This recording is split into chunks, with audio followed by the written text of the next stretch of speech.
అత్యుత్తమ ప్లేస్మెంట్స్ తో ఎంఎన్సీ కంపెనీలలో ఉద్యోగమే లక్ష్యమా? ఇంజనీరింగ్ చదవాలనే మీ పిల్లల కలని కేజీ రెడ్డి కాలేజ్ తో నిజం చేసుకోండి. Classical music, Indian classical, Carnatic classical, what ever, అంటే నాకు I'm not an expert on that. కానీ ఆ టైంలో మేము వేటగాడు, అడవి రాముడు, డ్రైవర్ రాముడు సినిమాలు చూసే టైంలో శంకరాభరణం వచ్చి శంకరా అని అలాంటి పాటలు అండ్ టోటల్ అంత ట్రెడిషనల్గా శంకర శాస్త్రి గారి లుక్ కానీ, మంజు భార్గవ్ గారి లుక్ కానీ, ఇది అంటే it is that was like a stunner for everyone. నేను ఒక్కనే కాదు, ఇట్ ఈస్ అంటే మేము స్టూడెంట్గా ఉన్నప్పుడు ఐ కెన్ స్టిల్ అండర్స్టాండ్. కొంచెం మిడిల్ క్లాస్ ఫ్యామిలీ ఆడియన్స్ చూసారంటే, స్టూడెంట్స్ మేము అందరం ఎగబడి చూసాం ఆ సినిమా. And that is a classic example of tradition. ఆచారానికి మరో పేరు అంటే Shankarabharanam. Everything in that you know. So దాంట్లో ఇప్పుడు ఏంటి, ఒకటి మాకు నచ్చే వెస్టర్న్ మ్యూజిక్ని అగేన్స్ట్గా ఉన్న సినిమా. మనది ఏమాత్రం తక్కువ లేదు, మన సంగీతం కూడా దానికన్నా ఎక్కువే కానీ తక్కువ కాదు అని చెప్పడానికి ఎవరికి చెప్తున్నారు? వెస్టర్న్ మ్యూజిక్ ఇష్టపడే వాళ్ళు చెప్తున్నారు. అసలు మన మ్యూజిక్ మర్చిపోయి కంప్లీట్గా వెస్టర్న్కి షిఫ్ట్ అయిన వాళ్ళ ఆడియన్స్గా పెట్టుకుని వీళ్ళు రివర్స్ లాజిక్లో దే మేనేజ్ టు ప్రూవ్. కానీ మేబీ ఇట్ డిడ్ంట్ సస్టైన్.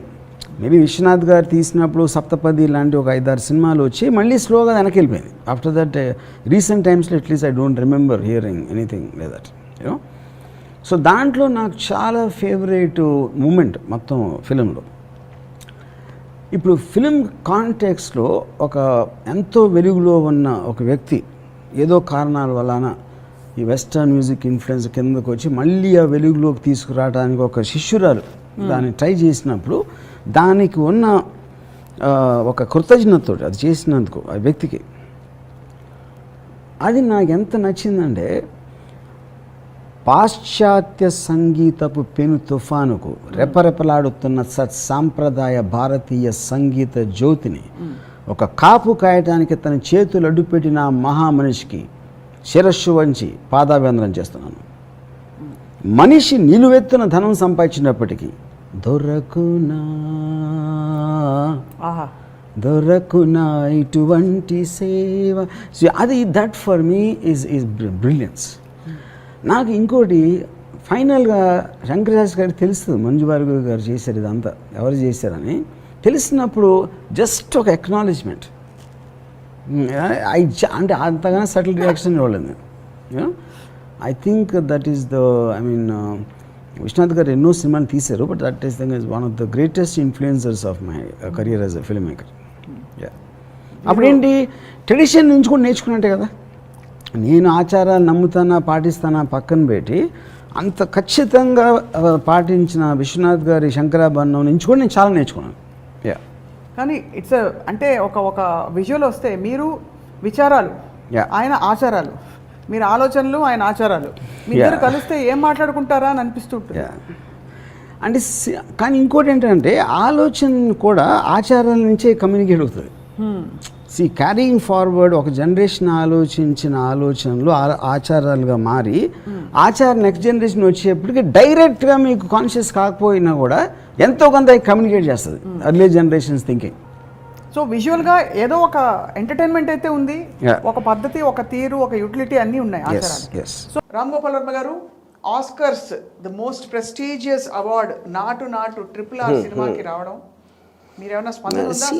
అంటే ఇప్పుడు నేను ఫస్ట్ ఆఫ్ ఆల్ అవార్డ్స్ అంటే ఐ థింక్ అవార్డు వచ్చినా రాకపోయినా, అన్ని అవార్డులు వచ్చినా ఏమీ రాకపోయినా ఏం డిఫరెన్స్ పడదు, బికాస్ దానికి ట్రెమెండస్ ఎఫెక్ట్ ఆల్రెడీ చూస్తారు.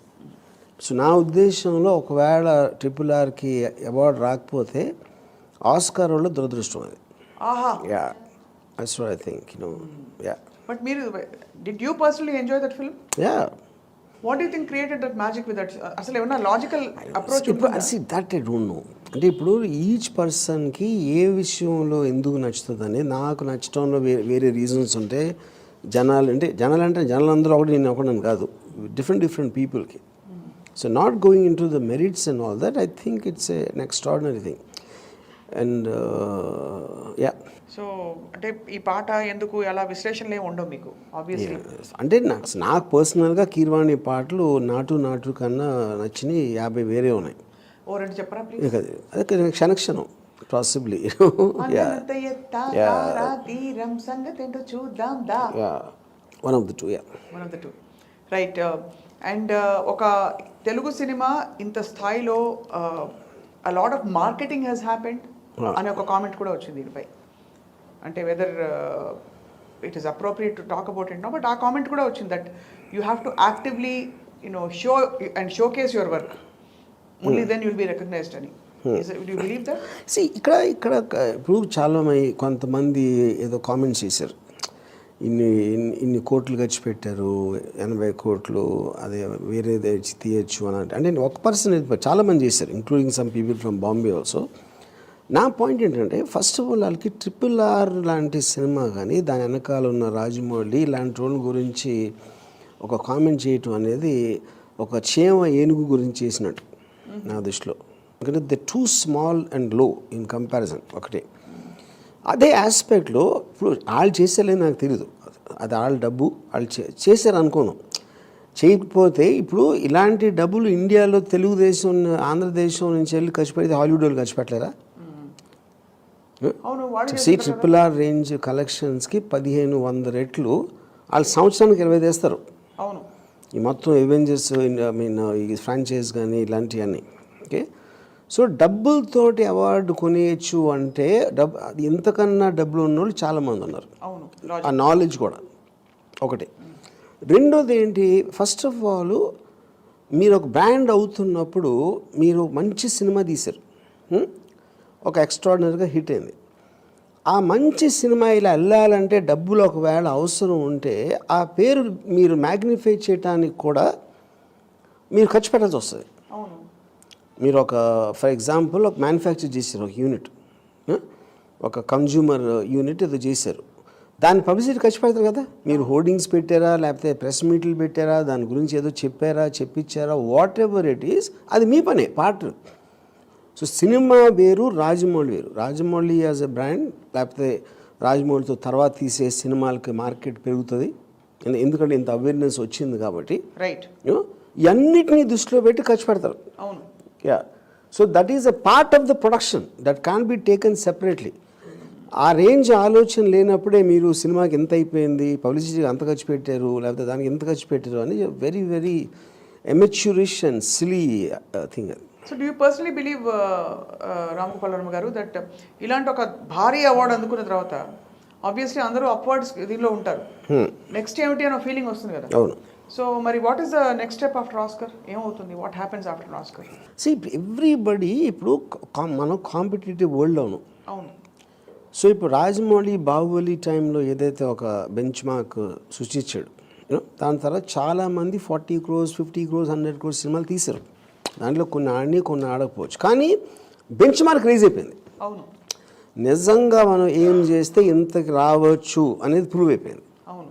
Same thing will happen with Telugu సినిమాలో కూడా ఒక ఆస్కార్ అవార్డు వచ్చేసింది అంటే రేపొద్దున్న యంగ్ డైరెక్టర్స్ కానీ ఇప్పుడున్న డైరెక్టర్స్ దాంట్లో అట్లీస్ట్ వాళ్ళకి రీచబుల్గా ఉంది అన్నప్పుడు వాళ్ళు మోటివేట్ అవుతారు. యా. సో ఇప్పుడు ఏంటి, తెలుగు సినిమా అనేది ఉందని RRR ప్రూవ్ చేశారు. అప్పుడు ఏంటి, అది రాజమౌళి తను వెళ్ళి కూర్చున్నాడా, ఖర్చు పెట్టాడా, ఇవన్నీ పక్కన పెట్టేసి ఫైనల్గా రాజమౌళి ఏం అచీవ్ చేశాడు, ఇంటర్నేషనల్ మార్కెట్ ఉండటానికి ఛాన్స్ ఉంది. రేపు పొద్దున ఇంకోటి ఎవడో తీస్తే తెలుగు సినిమా ఈ RRR వలన హాలీవుడ్ సీరియస్గా తీసుకుంటుంది ఫస్ట్. ఆ సినిమా అనేది అది తీసుకురండి అంటుంది. సో అది ఆ గుర్తింపు అనేది ఇంటర్నేషనల్ లెవెల్లో వచ్చేసింది. సో దానికి రాజమౌళి ఒకవేళ ఖర్చు పెట్టలేదు నాకు తెలియదు, I don't comment on that. ఒకవేళ 80 కోట్లు ఖర్చు పెట్టారంటే 1000 కోట్లు ఖర్చు పెట్టినా తక్కువే అంటున్నాను, because the what he achieved. ఇప్పుడు మీరు ఎప్పుడైనా సరే ప్రొడక్షన్ కాస్ట్ అనేది రికవరీని జస్టిఫై చేస్తుంది. అవును.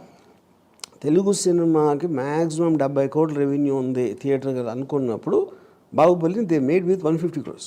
రైట్. బట్ ఇట్ కేమ్ 1000-2000 వచ్చేసింది ఫైనల్గా. Correct. So it justified the means. So same thing, మీరు క్యాంపెయిన్ చేయడానికి ఎంత ఖర్చు పెడితే ఒకవేళ పెట్టుండే దానికి 10 రెట్లు he got the name, not only for himself also for the entire industry. Indian film ఇండస్ట్రీకి, తెలుగు ఫిల్మ్ ఇండస్ట్రీ ఎస్పెషల్గా అంత పేరు తీసుకొచ్చాడు. అది అది ఆ లాజిక్ ఈ చిన్న బుర్రలకు అర్థం కాదు. And for more videos, Please subscribe to iDream. Please subscribe to iDream. Please subscribe iDream. And please subscribe to iDream. For more videos, subscribe to iDream. please like, share and subscribe to the channel. Congratulations, iDream. Subscribe to iDream. Subscribe to iDream. So subscribe to iDream Media. iDream ki iDream team అందరికి huge congratulations. Please subscribe iDream Media. Please subscribe to iDream. Subscribe iDream. Please subscribe to iDream. iDream అంటే నా కళల channel subscribe చేసుకున్న నోరు తిరుగుతలేదు, మీరైతే గంట గుర్తు కొట్టండి. For more such videos, please subscribe to iDream. Subscribe to iDream. Please subscribe to iDream. Please subscribe iDream Media. Please do subscribe to iDream. Please subscribe to iDream Media. For best entertainment and information, please subscribe iDream. And don't forget to subscribe to iDream.